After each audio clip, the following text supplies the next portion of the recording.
Hi everyone, welcome back to Anshul's Way. I'm Anshul and I'm super hyped for you to join me again for another video.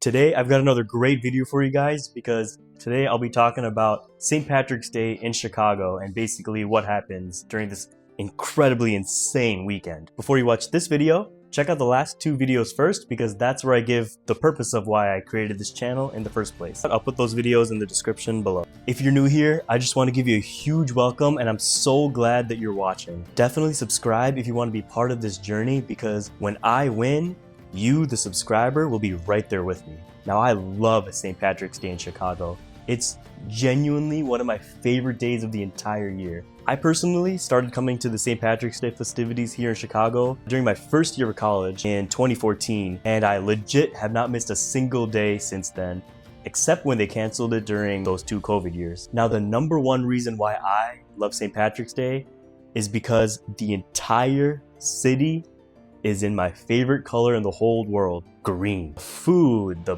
people, the drinks, the dogs, even the river, like literally look behind me. The river is literally green. Like it's euphoric for me. I absolutely love it. Now, if you've never attended St. Patrick's Day in Chicago, you're probably wondering like, what's the hype about? Just think of it like a D1 college football town on the day of their homecoming game against like their #1 rival. Only the difference is it's the entire city of Chicago and everyone from the neighboring suburbs to the entire world that literally flood downtown during this time.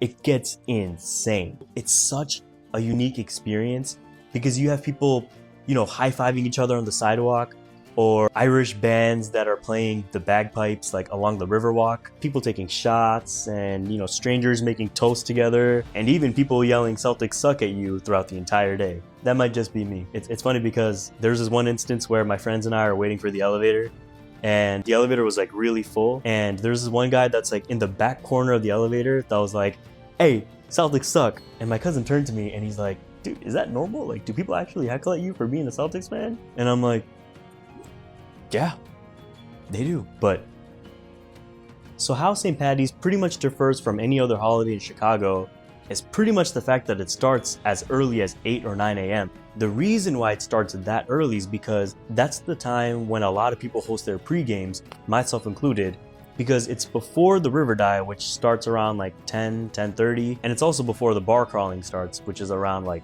1, 2. So after the pregame, which keep in mind there are a lot of pregames, then between 10 and 10:30 is when the actual river dive starts, and they have various boats that come in and release this eco-friendly dye in the river. Now I put eco-friendly in air quotes because they say it doesn't harm any of the wildlife in the river.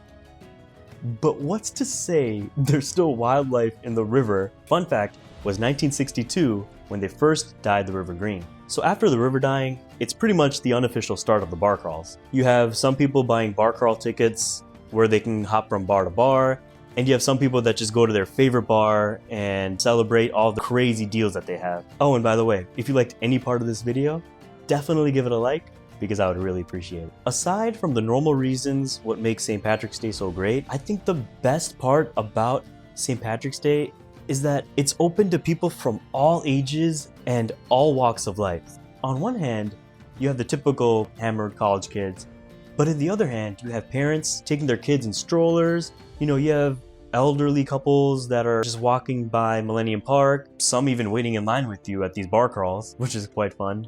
It's an event that's genuinely open to everyone and where everyone is in such a great mood. St. Patrick's Day in Chicago, I kid you not, is the perfect event to rekindle those old friendships, to bring everyone together in the city and just celebrate the wins and losses that you guys experienced. It's pretty wholesome, actually. If you missed St. Patrick's Day this year, don't even think twice. Mark it in your calendars to attend it next year. It's quite literally a once-in-a-year experience, and I'll even buy you a shot if you come next year. I had some friends that flew in from out of state who genuinely want to move to Chicago now from how amazing and epic St. Patrick's Day was. And that pretty much sums up what St. Patrick's Day in Chicago is like. Thank you to all of you for watching. Definitely subscribe if you enjoyed this content, and if you want to be part of this amazing journey. To my subscribers, I love each and every one of you. You guys are my audience and who I make these videos for. So thank you so much for supporting my journey. See you on Thursday.